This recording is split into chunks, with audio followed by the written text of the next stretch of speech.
Um, Today, this is a biggie. Right, I'm looking at habits for success. I work with a lot of clients, and if you don't build good habits, you don't actually build anything at all. Everything's like an uphill struggle because you spend too much time thinking about what you're going to do rather than doing it. And in life, you're going to need to build routines that are going to serve you, and habits within them routines, which are really sub-routines that are going to serve you, because if they don't serve you, you'll serve them. And who wants to be a slave to bad habits? Any habit that you serve is a bad habit. The definition between a good habit and a bad habit is, does it serve you or do you serve it? And so many of my clients said, well, it was a good habit last year. Well, it were, but is it serving you this year? No. Right, so let's look at establishing habits that will serve you. So you're going to need to set yourself routines and habits that will serve you, because under stress and under load, you will always default to habit. And the truth is, you can't spend that much time thinking, because actually thinking is not just time consuming, but it's also energy consuming. You'll really get fed up and tired of it very quick. And the truth is, in order to think, you've first got to not think. And that's when you realise whether or not you've actually been thinking or just overthinking or just making noise in your head. So the truth is, you learn to think and you learn to critically think and stay focused in that and ask questions that you expect to get actually solid answers from and to be able to work your way through something. So some people are very good at it. Some people can hold focus for 20 minutes, 30 minutes, even longer. I mean, I've practiced this now over 25 years, so I'm pretty good, but I wasn't good to start with. I was rubbish. I couldn't hold focus for any length of time at all, hardly. So, over time, I developed good habits, good routines, habits that serve me in order for me to get to where I want to go. Right. So the first thing is expectation versus observation. So when you're setting habits, what do you expect to come out of it? Right, so you're always going to be able to measure these. How do you measure what you want? You're looking at a success. So you're looking at, what do I want? What do I really want out of this? So how do I achieve that? So this is what your habits are all about. So there's always this expectation versus observation. Or it could be said like perception versus perspective. It's the same thing. So perspective is what you observe. It's what you see. And the expectations would be like your perceptions, like your worldview, like what you would expect, how you actually see things in your mind before you visualize them and see them play out. So what do you want? This is how you are goal setting. What do you really want? What are you looking to really achieve? What are you looking to really get out of this? And this is how you're going to set your goals. And you're going to set, from your goals, then you're going to set your habits to achieve your goals. I'll tell you why habits are great. Because if you build good habits, habits put together build routines. And if you stack your habits together, habit stacking is a way of achieving your goals. Because achieving your goal takes a lot of time in itself and a lot of prioritising, a lot of thinking. So if you set yourself good habits, they'll achieve goals for you. You'll just get up and do them. Like the morning routine, like the NASA launch to get you out of bed in the morning. So instead of procrastinating and laying in bed thinking about every reason that you don't want to get up, you only need 15 seconds to activate your prefrontal cortex. And then it'll come up with any number of excuses for you not to do something. So don't allow that 15 seconds. The first thing you do is that you seize that thought. This is in the morning, you seize that thought. And then you do the NASA launch, which is the 5, 4, 3, 2, and you're up and you're on your feet.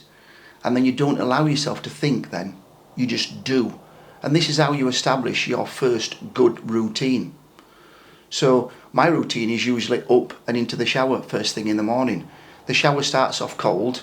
Now, a cold shower really gets your attention. Oh yes, it gets your attention, okay. And it makes you want to gasp. So the first thing that you have to do is control your breathing. So that's really good. That's really good. It's really good for your heart. It's good for many reasons. We can go into this on another instance. So that's the first thing, and then I turn it up to warm. Right, it gets warm, and that's a game changer. That changes things altogether. So your breathing doesn't take much controlling then. Out of the shower, get dried, and then I have a breakfast routine, which is to break my fast. So the breakfast routine is I have the same things usually every morning, and it's usually around about the same time, and the supplements. So if I supplement, the reason why I supplement is because it's missing out of the nutrition. Because I eat as well as I possibly can organic. You'll find that if you eat organic, you need half as much because it's more nutrient dense. And you should be eating a diet that's nutrient dense, not calorie dense. So that is what I would do. I would supplement for that then, and I supplement wherever I'm lacking, or as I'm 60 years old now, I might be lacking in quite a few things, so I supplement for that. This becomes my routine. Then I have a self time. So this is the time where I start my day. So I don't do like what a lot of gurus and coaches teach. It's like eat the frog, do the hardest task first. So that's basically like where they would self-motivate, and this is very energy requiring, and it really sort of gets you wound up the first thing in the morning and gets you into your first task. And I guarantee you that by lunchtime you're going to be tired, and then you're going to have an energy slump as you're going into your afternoon. So the first thing to do is basically establish your peace time, your me time. Enter that rest. Find that peaceful place, enter that rest, get that focus, right? Stay in that rest and work from that rest. That's very powerful, that. That allows you to pace yourself throughout that day.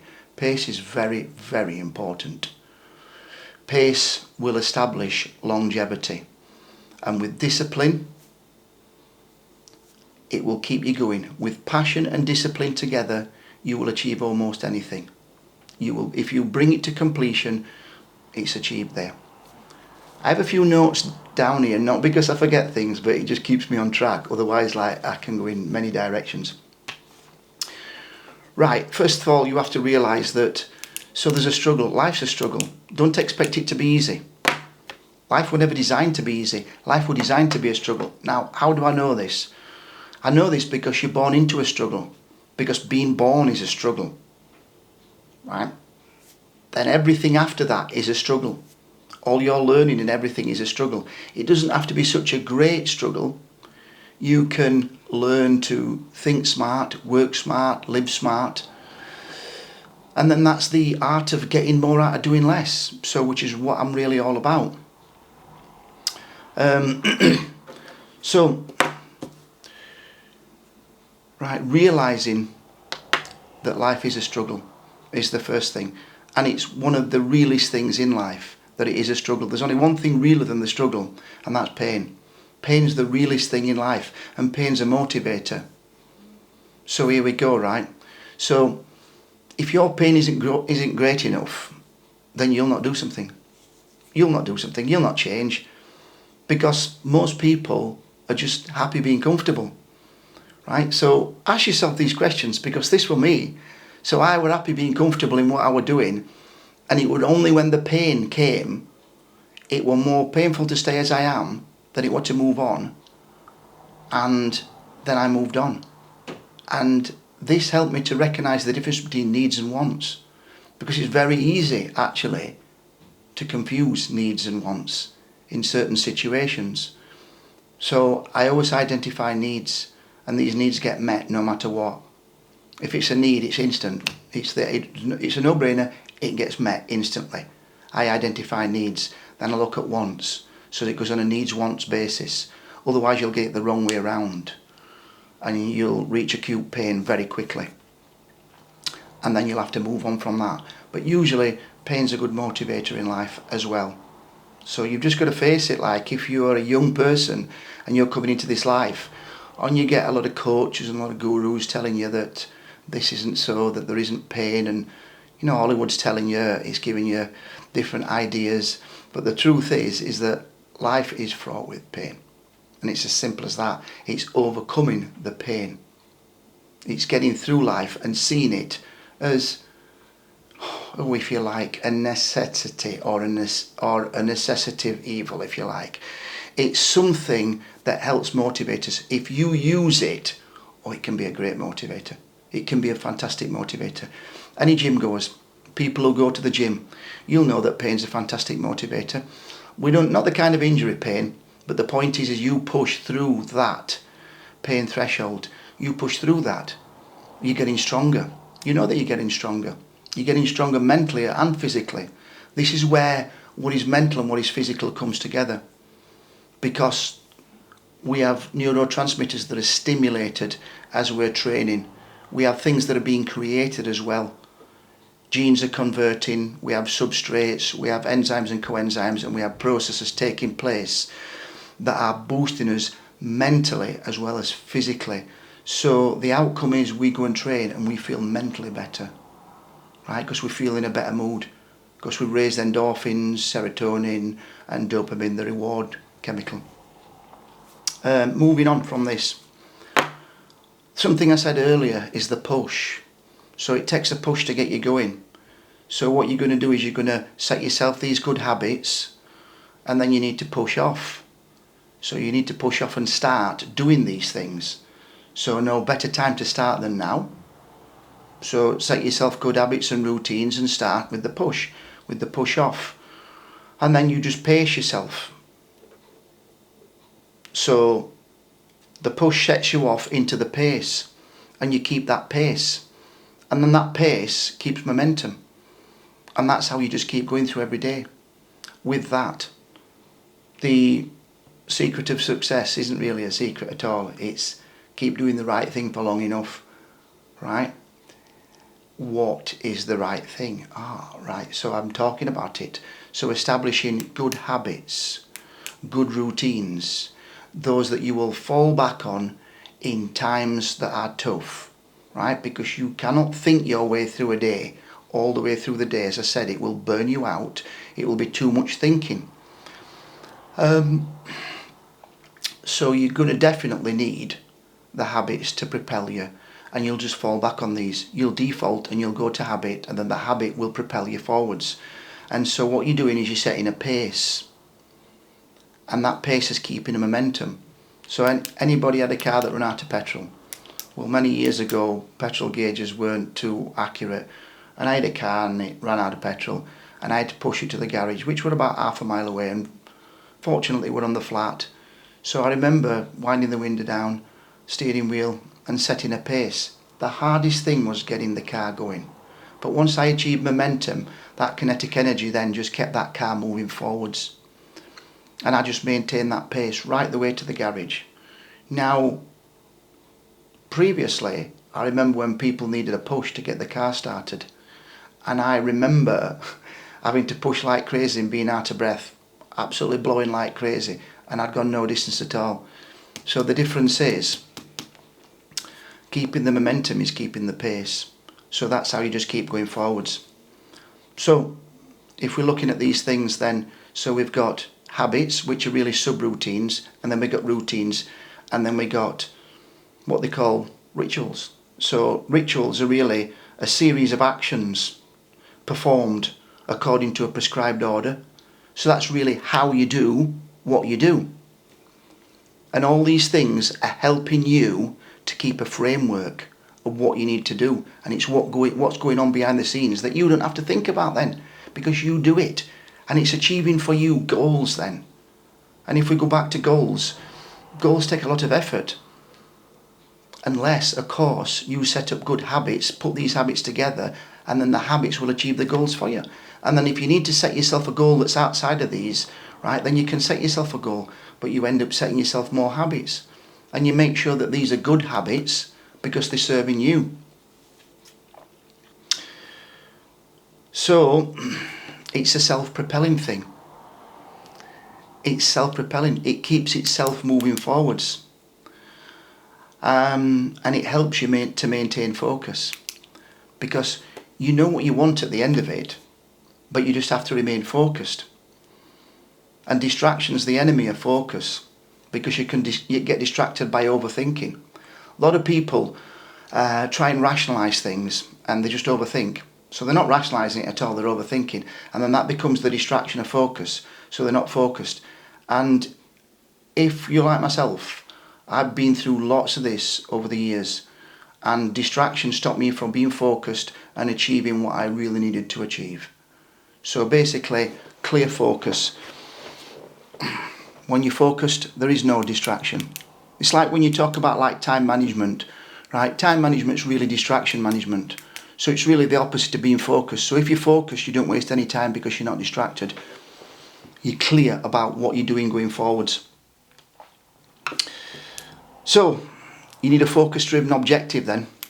So it's an objective outcome. So whatever you deem as success then, right? You being successful, right? You want to achieve a goal and that would achieve success for you in that area, right? So it's a focus-driven objective outcome, and that is your goal that you are setting for success. But the thing is, in life, if you want to be truly successful, you're really aiming to be useful, because the more useful you are, the more successful that you'll be.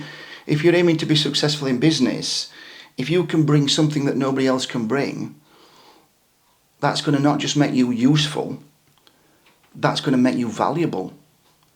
So what you're bringing then is something of great value. So you're not just useful, you're valuable. Well, why not aim to be of the greatest value? Why not aim to be indispensable? So why not aim to make yourself indispensable by being the most valuable that you can be, by being the most useful that you can be, right? So this is self-work. This is improving yourself. So you can't fail with this. There's only two ways to go. Time abhors a vacuum. So life is always about you going forwards and learning. When I get up every morning, I ask myself, am I still teachable? And I need to do that, because if there's things that's happened in a day or the previous week and things have got in my way, then I need to ask myself that every morning. And if I can say yes, that I am still teachable because I remain humble, then I'm going to learn. And you never stop learning because you never stop growing. You keep on learning, you keep on growing till the day that you die. And that's really what life's all about. It's not all about getting the greatest pleasure that you can out of everything that you do. That's a hedonistic lifestyle. Live that lifestyle and tell me in a couple of years how that's going down for you. Because the big thing with that is like that you are going to lose friends, and you are going to have a very, very close circle of friends then, and it will get smaller and smaller. It will be ever diminishing. So as you get older, you realise more and more what's more important to you. And success as you get older is different to success. You reframe it when you get older. You see it as something totally different. And you value what you have. I value what I have very greatly. My circle of friends got smaller and smaller as I got older, because I realised what was most valuable to me. So you become indispensable. And so that you give people something that they can't get anywhere else. How do you do that? By becoming the best version of yourself. That's self-work. You're putting that into you every day. You're being the best version of you. Do you know what that's called? Excellence. That's excellence. If you compare yourself to somebody else in order to be better than something, my business is better, or I am better, or whatever, that's called success, right? It is success driven, right? It's you trying to be more successful. But if you aim to be the best version of yourself, then you are really just aiming for excellence or striving for excellence. Then you're becoming not just useful, you're becoming ultimately valuable and indispensable. So this is real success. So this redefines success in itself. Success isn't trying to be better through trying to be better than somebody else. Success ultimately is you being excellent in what you do, so you give the best version of yourself. Because the truth is that we're all created individually unique, and we're all a gift, and we all have a gifting, and no two people can bring the same thing and bring the same gifting. We all have different talents. Some people don't discover them until late on in life, some people discover them earlier. So it's usually passion driven. Now, I never tell people to spend their life trying to find out what their passion is. I would say, look at the thing that you're most drawn towards, that pulls you the most, that you're most interested in, and work at that with all your heart in that time. Because that's what I did, and that led me towards my passion.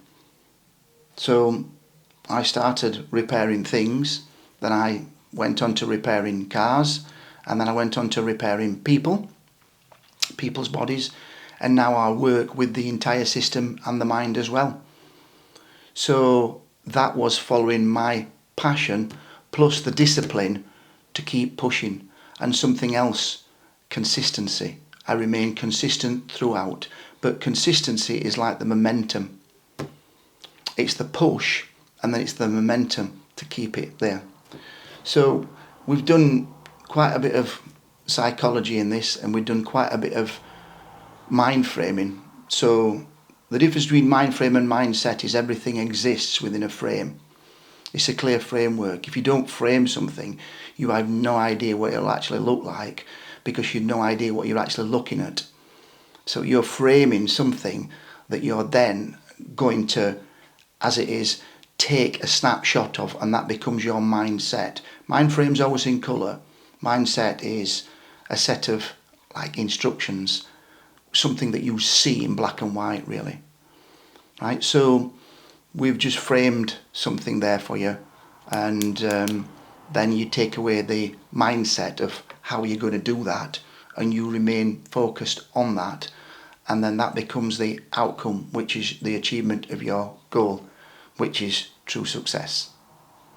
And there you have it.